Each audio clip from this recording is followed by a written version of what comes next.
Hi guys, and welcome back to my channel. The case that I'm going to be looking into today is, let's just say, a controversial one. It's that of Casey Anthony. I'm not sure if any of you guys know who this woman already is. A lot of you probably already do, but for those of you who don't, she's probably one of the most hated women in America. And as you go throughout this case, you will definitely find out why. This was a suggested case from Michelle, so thank you for that. I appreciate any suggestions that you guys have, and if you have any more, of course, just let me know and I'll look into them. I'd just like to let you know, I mean no disrespect to anyone that I talk about. I've just got this information from the internet and compiled it into a video for educational purposes.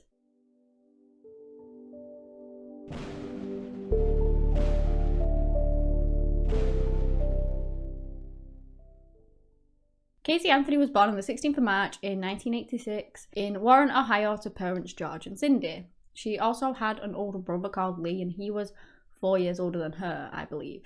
From a very young age, she was always said to be very intelligent and just really full of energy. The family went on to move to Orlando, Florida. And as a teenager, as she was growing up, Casey was kind of lying about everything. She got into this pattern and this habit of she would lie about even the most minuscule things that didn't even matter, that didn't even warrant a lie. And she would just lie about them all the time. And it didn't really make much sense to people, but she would just always lie about everything. And it was just a bit weird. As she went on to go into high school, she kind of separated herself a lot from her family. She really didn't want much to do with them. She wouldn't tell them anything.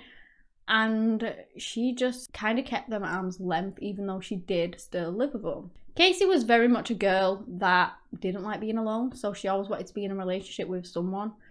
So as soon as she kind of would end one relationship, she would very quickly sort of try and find someone else and jump into another relationship. That was just the kind of girl that she was. Her parents didn't really know any of this because, as I said, she just didn't tell them anything. She didn't talk to them. They never knew who she was hanging out with. They just didn't know anything. And that was simply because she just wouldn't let them in and she would not tell them anything. She went through a partying stage where she was out all the time partying with God knows who. As I said, they didn't know most of the time. She had a lot of friends and stuff, and she would just go out boozing all the time. And, you know, a lot of teenagers go through that stage. It's pretty normal. The thing was, though, is that when Casey was graduating, so they have this graduation ceremony. So she never told them when this graduation was. And they wanted to know because they wanted to go. You know, like you would, your parents want to go to your graduation. So they rang the school to try and find out the date, the time, literally anything on it. And they informed her that actually Casey wasn't graduating school because she was failing lots of classes and they weren't going to let her graduate. And again, her parents didn't know. They were disappointed at this, and rather than actually finishing school, Casey decided to drop out of school and just not finish it. And she went on to get a job at Universal Studios at the Hard Rock Cafe. She would go to work, she would enjoy herself, she'd come home, she would talk about everything she's done that day. She would really involve her family in it after keeping them at such arm's length when she was in school. And she seemed to really be enjoying this job. In January of 2005, being 19 at this point, she met a man named Jesse Grund. And the pair ended up dating eventually. They got on really well, they enjoyed each other's company, and they ended up going out with each other. Things seemed to be looking up for her, and her life seemed to be getting back on track. So yes, she didn't finish school, and you know, she had a troubled teenager years and things like that. But now she's had a steady job, she had a boyfriend, and both of which she adored. She adored a job, she adored a boyfriend, and everything seemed to be going really good. So later that year, she actually found out that she's fell pregnant, and she tells her friends that she doesn't want it. She's not planning on getting an abortion, but she doesn't want the baby. So she's thinking about putting it up for adoption pretty much. She was still living with her parents at this time, and she was quite a petite woman, so she was very slender. And she started wearing baggy tops around the house, and basically she was hiding it from them. She hid it from her family. She didn't tell them because she wasn't showing very well, so she could get away with just wearing a baggy top and them not realising. And that was until she was 7 months pregnant. I guess her bump got too big at that point and she couldn't really hide it anymore, so she finally told her parents. So what she tells them is the same as a friend. She wants to give the baby up for adoption. Now they are not having that. They want this child. They basically forbade her for putting her baby up for adoption. And they were really angry about it. Like, they was just like, nope, you're keeping it. You're not doing that. So on the 9th of August in 2005, she goes on to give birth to her beautiful little daughter, Kaylee Marie Anthony. She did claim that Jesse was the father, but there's been a lot of question as to whether he was the father. So I guess she must have been sleeping around at the time of being with him. I don't know. And her parents actually never really pressed as to who the dad was. It wasn't really a big issue at the time, and I guess it isn't really. It would be for Jesse, you know, if he didn't know that he was the dad, he might want to press and to find out whether he was, but her parents, you know, they weren't bothered. She also once said to her parents that the baby's dad was involved in a car accident and had died. So as you can see, she's still very much fabricating these weird lies. Or maybe that was the truth. I just don't know. But one minute it's Jesse and he's the dad, and then the next the dad's in a car accident and he's passed away, and I don't know, who knows what to believe. The words that are coming out of this woman's mouth. You could just never get a straight answer from her, and you couldn't really trust what she was saying. She had kept it a secret from her parents for so long, and what did they decide to do? They decided to also keep it a secret from the rest of the family, including Lee, who actually also lived with them. So I don't understand, you know, the premise behind that at all. They only told him like 3 days before she was gonna, you know, due to give birth. And he was angry. Like, I don't understand why they did that. I don't get why they did not tell him that his sister was pregnant, because he's gonna find out eventually. She's gonna give birth to the child, and then what? So he was really mad, understandably, and he didn't actually go to the hospital to go and visit because, rightly so, he was angry. It really did cause a lot of tension within the family, that as well. So on New Year's Eve, Jessie proposes to Casey and she accepts. So now they have a lovely, beautiful little girl. They are now engaged. It was around this time that she decided she was going to get a little bit of help, and that help would be in the form of a nanny. Zynidia Fernandez Gonzalez, who she apparently called Zanny. So she says. When it was questioned like how she had met this Zanny the nanny, she said that it was somebody she worked with called Jeff, and that he called up his ex-girlfriend, who was Zanny, because she was babysitting his son, and then he also paid for her to babysit Kaylee. And really? What? How many people do you know that would pay to get their own child, you know, looked after, and then somebody else's child? I mean, maybe. But that stuff to me is very expensive. I don't have a child myself, but childcare is very expensive. And I just don't think that somebody would do that, but again, I could be wrong. Casey would often go on about Zanny and her dog and talk about her quite a lot, but nobody ever met her. Only Casey met her. And that's rather odd. Like, the grandparents didn't meet the nanny of their granddaughter. Just, you would have thought that their paths would have crossed at some point, but it never did. Her relationship with Jesse did kind of start spiraling, and in 2006, he broke off the engagement with her. He found out that he wasn't Kaylee's father, and he just basically stated that Casey's behaviour was becoming more and more erratic, it was becoming more strange, and she was just kind of turning into a different person, and it wasn't the person that he had fallen for. She waits a little while before she gets herself back out there. As I said, she didn't really like being alone in the relationship front, so she does give it a bit of time, but then she's back out there, she's back out partying, and I mean, a lot. She's out there partying a lot with her friends, and this is where she meets a man called Tony. He was an aspiring DJ, so they probably met out when he was out DJing one night, and they began dating. She was still living at home with her parents at that time, and her parents really did a lot for her daughter. They got her, Kaylee, her own room, and they would often buy her loads of clothes, they would feed her. They just basically did so much for the granddaughter, and they just looked after her a lot. So now that she'd met this Tony, he had an apartment, and she would often go over there with Kaylee and spend a heck of a lot of time there. On the 5th of June in 2008, according to Casey, this huge argument broke out with the Anthony family, and she picks up Kaylee, she goes out to go on this work trip to Tampa, Florida. She said that she was really angry and that she didn't want to come home, and she packed quite a big bag to stay for quite a while, really. The one thing that we do know to be true out of everything that goes on from here on out is that on the 16th of June in 2008, that was the last day that 2-year-old Kaylee was seen alive. So she told her family that she was going on a work trip, but that wasn't exactly true. instead of going out to a work trip, she grabbed her daughter and she went over to her boyfriend's. The weird thing was that when she actually got there, Kaylee wasn't with her. So where on earth had she gone in between the time of leaving her parents' house and to his house? When he asked about it, she just came up with an excuse and said, oh, she's with the nanny, or she's just not here, she's just somewhere else. Now, she stayed there for an entire month, and Cindy would call her up all the time. You know, she thought she was on a work trip, as I've said. She would ring her and speak to her and want to speak to Kaylee. You know, that was her granddaughter and she absolutely adored her. So whenever she tried to speak to Kaylee, she just came up with an excuse. Oh, she's with Zanny. She's, I don't know, with friends. She's sleeping. She's in the bath. She literally found any excuse so that Cindy couldn't talk to her, which was very, very strange.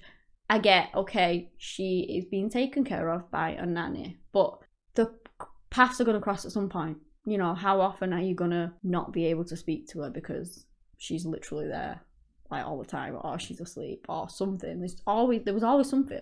Why would she not let her speak to Kaylee? Surely it wasn't all bad timing. What on earth was going on? They began to get a bit worried, which, understandably, it had been a month, and they were kind of just like, where the heck are you, and where the heck is my granddaughter? During this time spent here, within this month, she parties so hard, probably harder than she ever has before, and she's out like all the time drinking with her friends and things. She even did this sexy body contest, I believe, which was at a local club, and she was just drinking with her friends almost every night. But again, her boyfriend was a DJ, so he would be out DJing and she would kind of just follow him from wherever he was, and she would be at the clubs that he was at. She was posting on MySpace, which is what was used at the time, about how she's dancing on bar top tables and things like that. She went on to get a tattoo that said Bella Vita, which means a beautiful life. The main issue with this is, okay, she's in her early 20s. Everyone goes through that stage pretty much. You know, you all go out, you all get drunk. I've done it, everyone does it. But she was also a mother. And where the hell in all of this was little Kaylee? She had responsibilities to that little girl, and you can't just go out partying and leave your child with a nanny all the time. That is not fair. Not only that, her parents would have looked after Kaylee. You know, they adored her. They would have totally looked after her while she wanted to go out and live this party lifestyle. At the end of the day, she wanted to give her up for adoption, and her parents was like, no. So she could have sort of utilised them a bit more, and they probably would have taken the care of Kaylee, but she wasn't. She was putting her in Zanny's care, and then she was going out and getting wasted every night. Casey didn't have a car, and she needed a car because obviously if she needed to take Kaylee anywhere or anything like that, and she worked, so her parents gave her their car. So she's driving around in that. Anyway, one day she goes down to this cash checking building. I don't really know what it is, but you cash your checks in, I guess. So she goes down there and she's literally running on fumes. This car is running on thin air at this point. So inevitably it runs out of gas. And she's going down to put this check in, but she's thinking along the lines of, it's going to cost me an absolute fortune to get this car towed to the nearest fuel station. And so I'm just going to leave it here. You know, I'm not spending my money on that. I'm just going to abandon this car right in this car park. And that is exactly what she did. She walks straight out of there. She leaves the car. That is not even hers. It's her parents'. And because she doesn't want to pay to get it towed to a fuel station or even ring them. She doesn't even ring them and tell them. No, she just thinks that the best thing is just to leave it. And that's what she does. The thing that really roused me about that is that her parents did so much for her. They just did lots for her. They gave her a car and she just thinks that that is the best solution. Like, seriously? So the building that she, you know, left the car outside of do realise that, wait a minute, this car has been sat there for freaking ages. We should probably do something about that. And so they decide to finally get it towed away. So the car goes to the pound after sitting there for a long ass time. George gets a phone call from the car pound to say, hey, are you going to pick up your car? It's here, you need to pay for it because we've had it towed here. And he was like, what? So he didn't know. You know, he thought Casey had the car. They gave it to her after all. So why has it been now towed away. He is confused, but he gets the location as to where it is and he goes on down there. He, again, doesn't have a clue what's going on, but he pays to get the car out. And as both of the guys are walking down, George gets the keys off him and he goes over to the car, he opens the door, and both men get this awful, pungent smell that just wafts right in the face directly from out of the car. And the worker actually said that it smelled like a dead body. This kind of smell doesn't really easily get mistaken for something else. If you've ever smelled a dead body before, you know what I'm talking about. You know what that smell is, and therefore you do not get it mixed up with other things. It is very, very hard to get it, you know, to think that that smell is something else, because it is a really, really, really distinctive smell. This disgusting smell, George has to drive the car home, you know, with smelling this smell. He gets there. He's really angry. Cindy is really angry too, because again, they've done so much for the daughter and she just kind of shoves it in their face. But at any given point she can, she's just, I don't know. So George gets home and he's like, basically, they had to go to the pound, they had to pay the fees to get the car out of there. And then the car smells like a dead freaking body. Like, what the freaking hell's going on, man? He gets Cindy to come out and to smell this smell for herself. She agrees that it's this very intense, disgustingly vile smell. So I guess trying to see if they can find the source of it, they look around the car, they open the boot, and that is where they find a bin bag. But Cindy claims that they never opened the bin bag, they just kind of tossed it away, thinking that maybe whatever was inside that bag was creating that foul odour. She then went on to use an entire bottle of Febreze in the car, and they had to leave all of the windows open just to air it out, because it was just that bad. If you can imagine a full can of Febreze and then also needing to open all the windows, how bad that smell must have been. It must have been absolutely horrendous. So both of them are furious, rightly so, and they try and get hold of Casey, but they are not able to. At this point they're thinking, you know, what on earth's going on? Where are they? Where is Kaylee? And what? Her attempts at finding her, ringing her, are unsuccessful, so she decides that she's going to go out and find her herself. And the last known whereabouts of her was that she was possibly at her boyfriend, so she goes around there. She opens the door and Casey is in fact there. They all go inside and Cindy sees all of these drug items, drug paraphernalia all around the place. And basically it was fairly early in the morning and they're all just sat there getting high. And she's just thinking, what the hell is going on? She asks her daughter, where is Kaylee? To which she responds with Zanny. And Cindy was frustrated with that. She'd not seen her granddaughter in like a month. And so she offered to go and pick her up because she wanted to see her. Casey gets on the defensive at this point and she is fuming that her mum's coming there. She stormed in front of everyone. She's really embarrassed her in front of her boyfriend and in front of his friends. And she's just fuming. So Cindy is also then angry. She tells her to grab her stuff and she's coming home with her, which they do. They both go back to the Anthony family home, and that is where Cindy calls 911 to report Casey for stealing her car and abandoning it. Okay, so your daughter stole money from your car?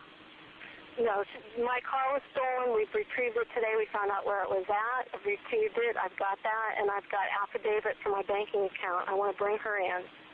I want to press charges. In it, she says that her daughter has stolen her car and her money and that she needs to be arrested for it. They're there right now? A possible missing child. I have a 3-year-old that's been missing for a month. A 3-year-old? Yes. Have you reported that? I'm trying to do that now, ma'am. As she's waiting for the police to arrive, she is kind of pacing around the house, fuming, and she overhears a conversation between Casey and Lee. Casey said that she went to the park to hand over Kaylee to Zanny, and that is where Zanny kind of pulled her in tight close to her, Kaylee, and she then pushed Casey away, saying that she was taking Kaylee away from her and wouldn't be giving her back, which is just news to everyone. Why didn't she tell them that before? Because that is basically Zanny the nanny kidnapping her daughter. So after hearing this, Cindy is, what? She's just like, poof, what is going on? So she rings 911 again. at this point thinking that her 2-year-old little granddaughter has been kidnapped. The deputy sheriff said, I found out my granddaughter has been taken. She has been missing for a month. Her mother finally admitted that she's been missing. Okay, what is here now? My daughter finally admitted that the baby's in the store. I need to find her. There's something wrong. I found my daughter's car today, and it smells like there's been a dead body in the damn car. Cindy, whilst on the phone, tried to get Casey to get on the phone, which she was very apprehensive about. Casey seemed really calm, and I don't know, for someone that's just had a daughter kidnapped, she just seemingly didn't care. She was asking why her mum was making such a big deal of it all, and she just kept saying that she didn't want to speak to the police. She was kind of acting very childish, or very much like her daughter hadn't actually been kidnapped and she knew exactly what had happened to her daughter. So it was just very, very weird and a bit suspicious. She finally does get on the line, and she says that she knows who has a daughter, but she doesn't have like an up-to-date number for her because she's tried ringing it and it's out of service now. Earlier that day, she said that the nanny let her speak to her daughter and she seemed fine. She gave them the full name of her nanny. She didn't just call her Zanny this time, and said that she'd spoken to her on the 9th of July and the 15th of July, which is when she allowed her to speak to Kaylee. She said to Lee that she had actually been speaking to Zanny through MySpace, and that she'd been getting instructions on what she had to do on how to get her back. Casey said that Zanny told her she would get her daughter back on her daughter's birthday. Cindy, rightly so, was super confused as to why Casey just didn't care that her daughter had been kidnapped. She didn't even tell anyone. She's out there getting drunk and getting wasted while her daughter's been kidnapped.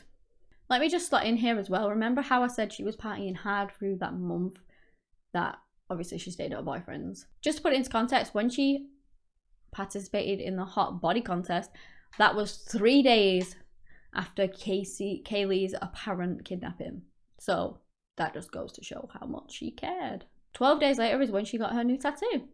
And she also made a diary entry that said, I completely trust my own judgment and I made the right decision. This is the happiest I've been in a long time and I hope my happiness continues to grow.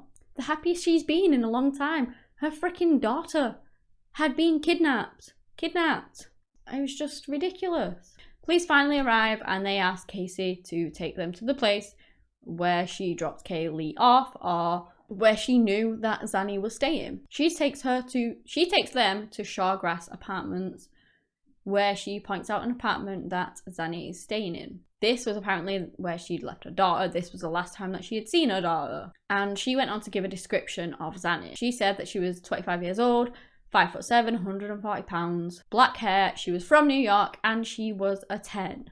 What does that even mean? She was a 10.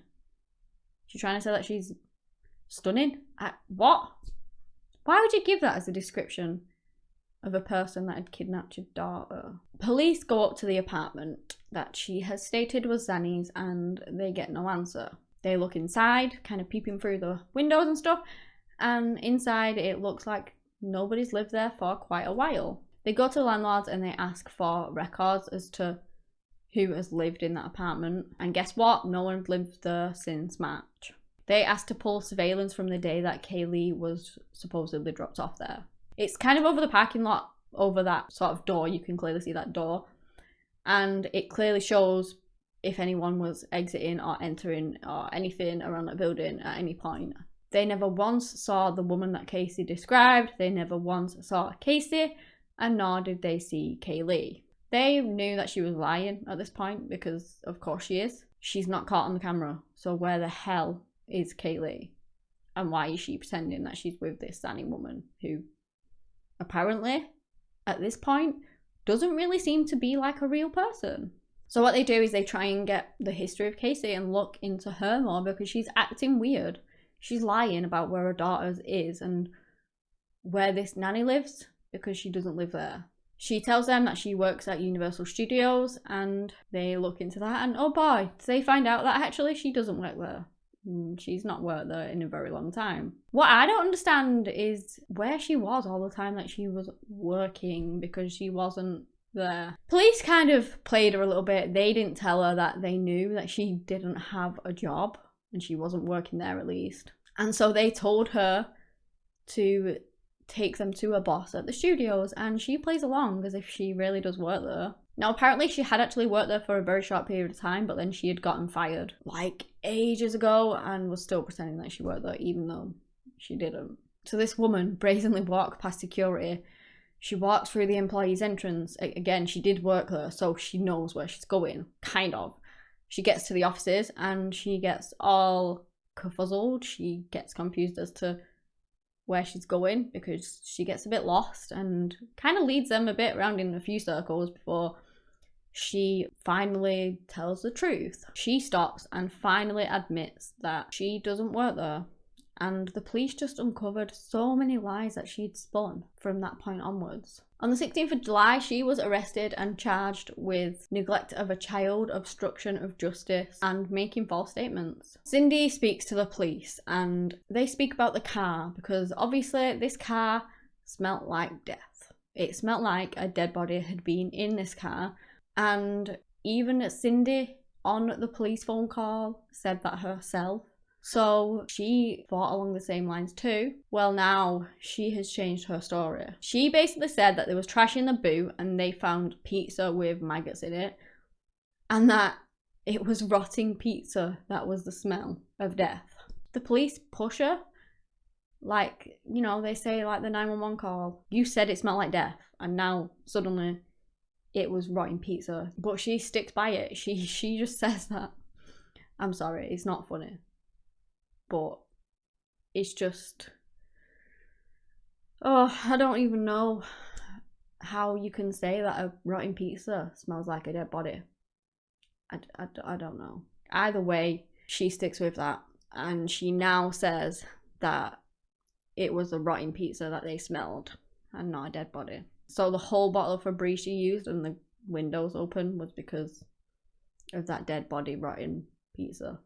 They take the car into the police and they bring in a cadaver dog, which can obviously smell the presence of dead bodies. And guess what it does? It detects the smell of a dead body in that boot. So they look further into the boot and they find these kind of small little stains indicating that something quite small was in there. So all signs are kind of pointing to a small body being in the boot of that car and decomposing in the boot of that car. They take that carpet in for testing and they confirm that the stains are that of a decomposing body. And not only that, a very strong chloroform.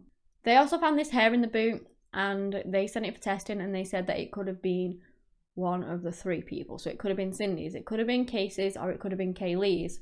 Now, it was too long to be Cindy's hair and it was untreated, which Casey's hair was dyed and treated, and so it couldn't have been Casey's, therefore meaning the only person that it could have been was Kaylee's. This hair also had decomposition bands on it, and it's where like this dark band appears on hair as your body starts to decompose. I don't know about you guys, but this is painting a very, very strong picture about what happened to Kaylee at this point. So they go to the family house, they take in their electronics, you know, look at the search history in the hopes that they will find something on there too. They found that somebody had been using that computer to make a Google search on how to make chloroform. Something ain't right here. Everything seemingly points to Casey at this point, that's for sure. Get this, they asked Cindy about the Google search and she says that she was actually looking up whether chlorophyll in plants was dangerous to dogs because poisonous to dogs because their dog had been eating bamboo in the back garden, and so she wanted to search that up. And then from that, chloroform popped up and she's like, oh hey, I'm gonna click on that, and so she clicked on it. Now, chlorophyll is actually the stuff in plants that makes them green, so why she's even searching that up anyway, and how that relates to chloroform, I don't know. Cindy's story didn't make any sense, and what made even less sense was that she wasn't even home that day to make that search. So how on earth did she do that? Because that's pretty magical, that. It was found to be that Casey was the only person home that day, so therefore she was the one that actually made the search, which I could have told you anyway. I could have guessed that one. Cindy was really trying to protect her daughter, it seems, who may or may not have murdered her own grandchild. And I get she's your daughter and you don't want to lose her. If she's killed her own daughter, she's going to go to prison. And so you then lose both of them. But if she did kill her, she's a murderer. And so needs to be put in prison. And I get that she's your daughter or she's your child, but still, she did wrong and she needed to serve time for that.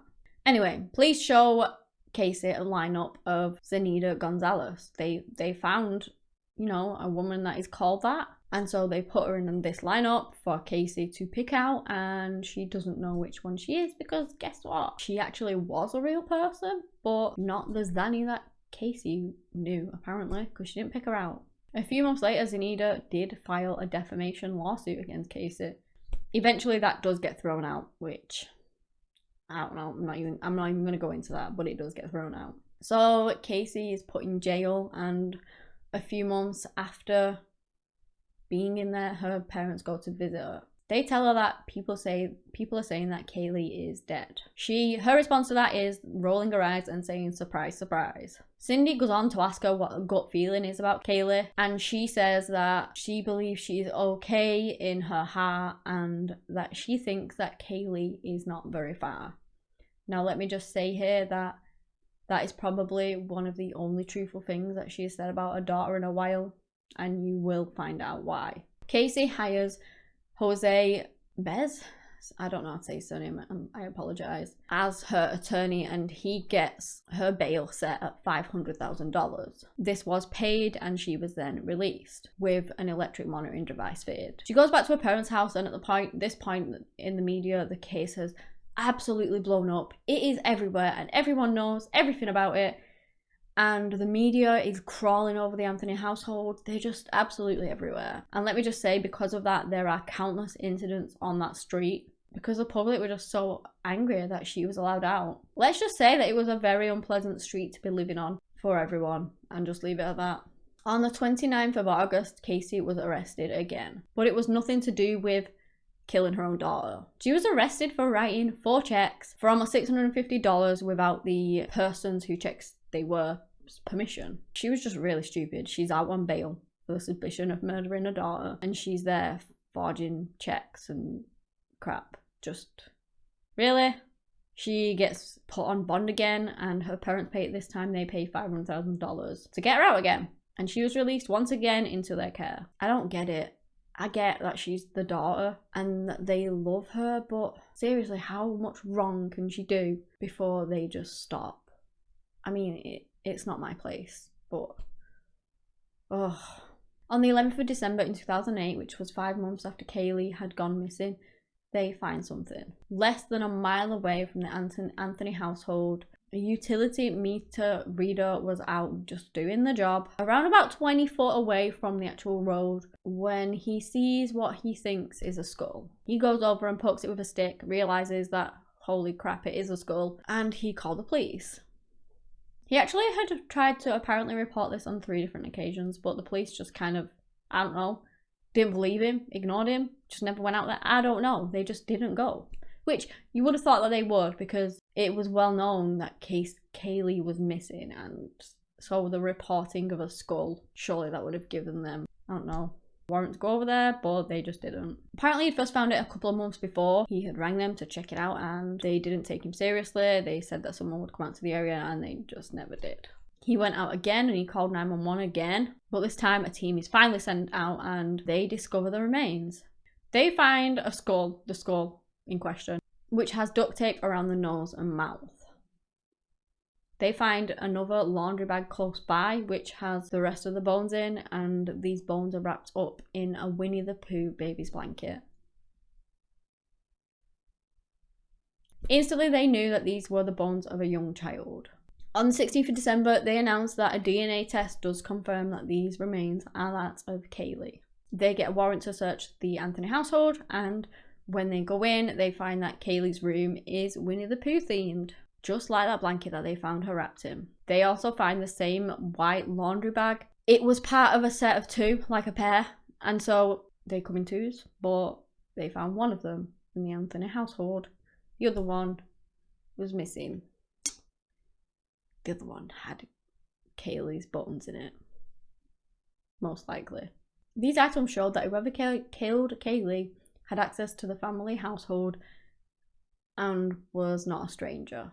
I wonder who it could have been. Casey was now being charged with first-degree murder, and it truly ripped the family apart. The media really ripped into them too. Personally, to me, it seemed like Cindy was not letting her daughter take responsibility for what she'd done. And I've said before, I get she loves her and that is her baby girl, but she's killed her daughter. Seriously. People can't get away with stuff like that, no matter how much their family loves them.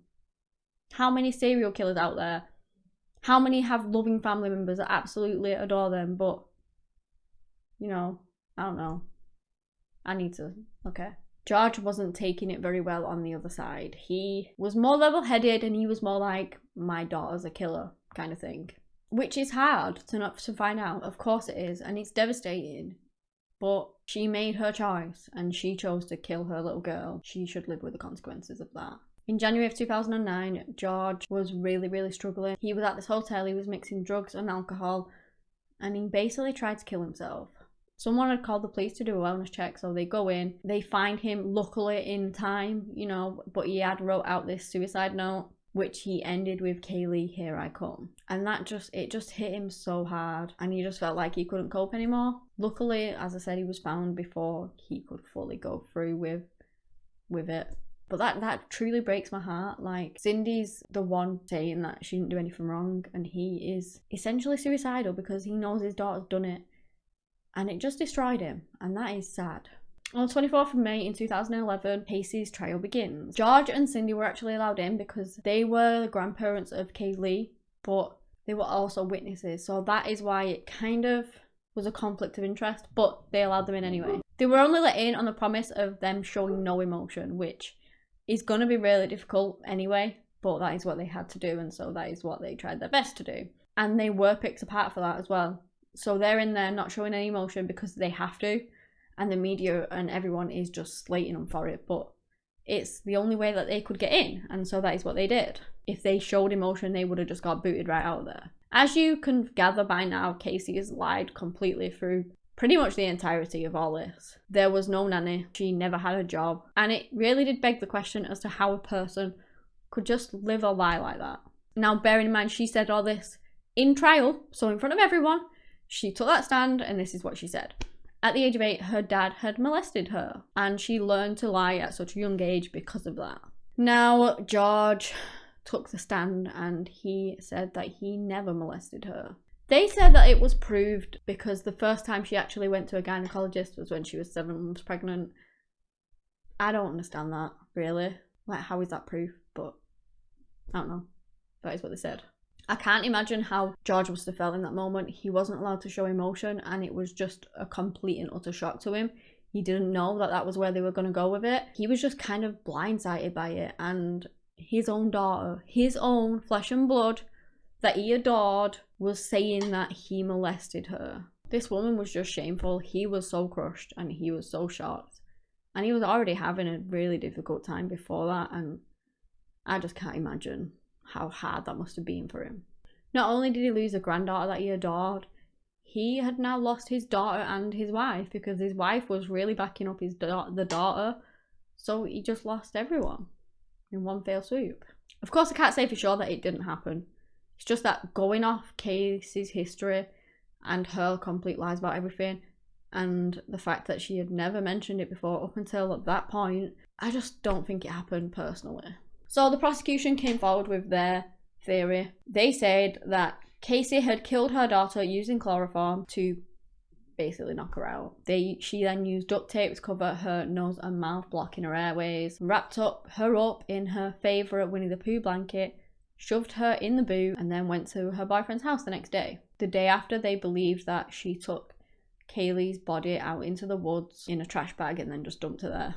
The defence came back with that day, Cindy was at work, George and Casey was out looking for Kaylee because they couldn't find her, And then George found her drowned in a pool. He shouted, "Look what you've done, your mother will never forgive you." And then he helped Casey dispose of her body by wrapping her up in plastic like he used to do with their pets when they died.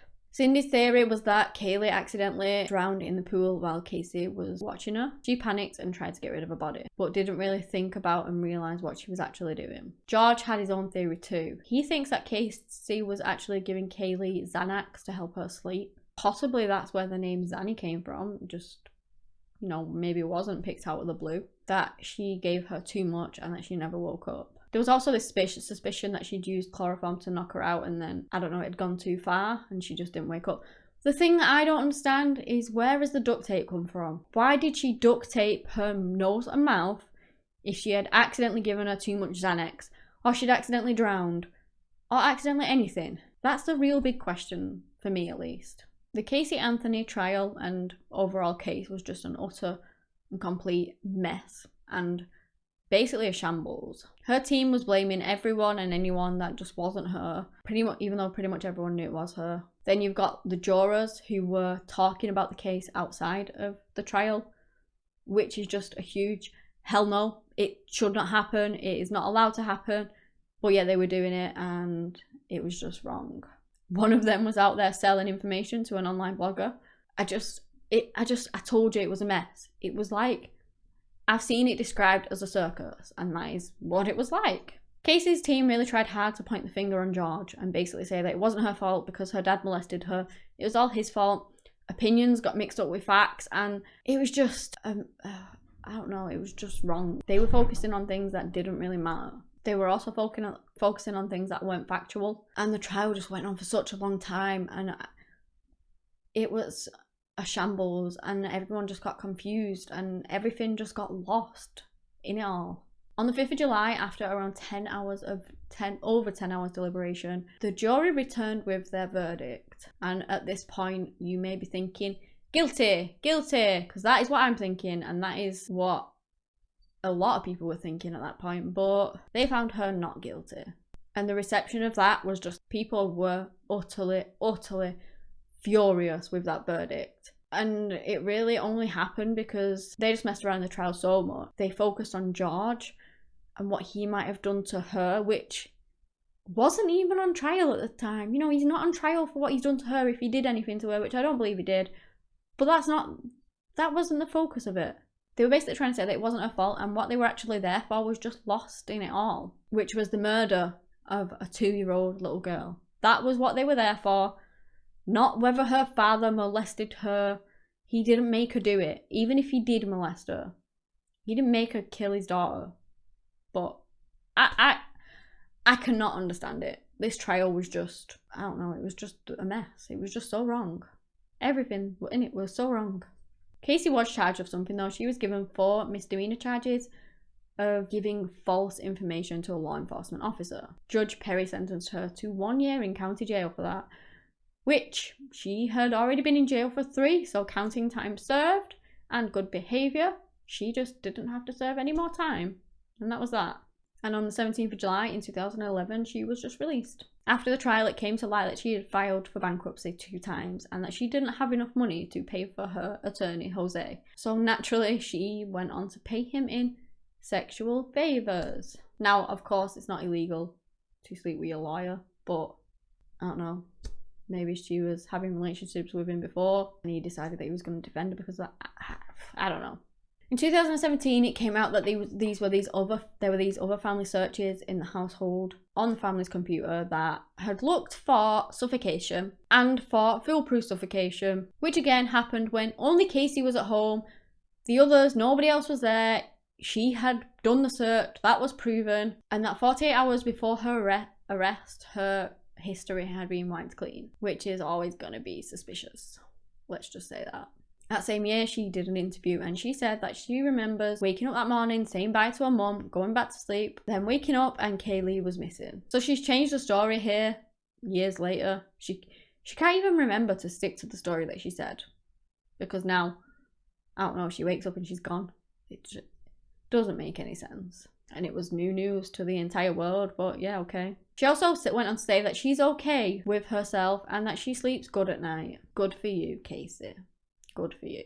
In 2017, Kaylee would have been 12 years old. And when she was asked what she thinks she would have been like now, she replied with a total badass. 12-year-old total badass. Okay. She then laughed and said she would probably listen to classic rock, play sports, and not take shit from anybody. Casey said she doesn't give a fuck about what anybody thinks about her and that she never will. And that is that for Casey Anthony's case and how she got away with murder. I mean, come on, it's so clear cut. It's all there. I don't get how she got away with it. I really don't. She lied her entire life about lots of things, about minuscule things that didn't matter, about everything. She never wanted Kaylee, which is fine. Some people don't. She wanted to give her up for adoption. And I truly believe that because she didn't want her in the first place and she felt like having a child would interrupt the lifestyle that she wanted, that she had. And that beautiful little girl was getting in the way of that. And as a result, she murdered her daughter. Right, okay, it may have been accidental. She may have accidentally chloroformed her to go to sleep, then accidentally put duct tape over her mouth and nose. Maybe she fell on it. Maybe the duct tape was lied flat down. And when she chloroformed her, Kaylee's face fell over the duct tape. And then maybe that suffocated her from that. You know, accidentally. This case truly made me really angry, along with so many more people around the world. It was just all one big joke. And it still is. It still is one big joke.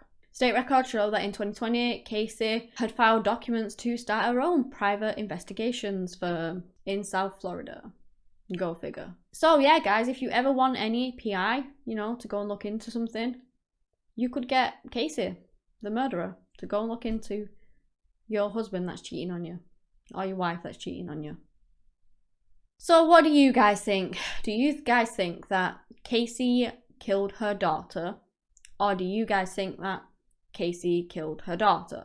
Because if you think that she didn't, then just, you see that little red X in the corner? I don't know, the screen's mirrored, so I don't know which way it is, but you see the little red X in the corner? You can click that right now and just shimmy on out here. In all seriousness though, can I say for sure that she killed her daughter?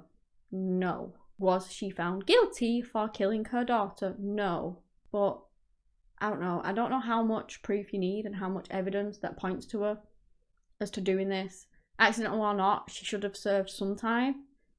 But the duct tape's a big fact to me. I cannot get over the duct tape. How, if somebody was accidentally murdered, can you have duct tape on the face? I don't know. The entire tragedy about this case is that beautiful little Kaylee Marie Anthony, who was only 2 years old, lost her life. She was just so tiny, so innocent, and it breaks my heart that her own mother killed her. I'm sorry, I just can't get past that. She would have been like 15-year-old now, and that's just so sad. So yeah, that is the end of this case, and I am going to end it here because I could literally go on so much more about it, but I'm not going to. I think enough has been said, and my opinion is very well clear, voiced on this. I don't normally do that too much because, you know, most cases we just don't know. But this one, I just felt very strongly about, as you can tell. So yeah, if you have enjoyed this video, give me a big thumbs up and subscribe to my channel for similar content. Anyway guys, that's all I have today on the case of little Kaylee Anthony and her mother, Casey Anthony. Thank you so much for watching, and until next time, bye.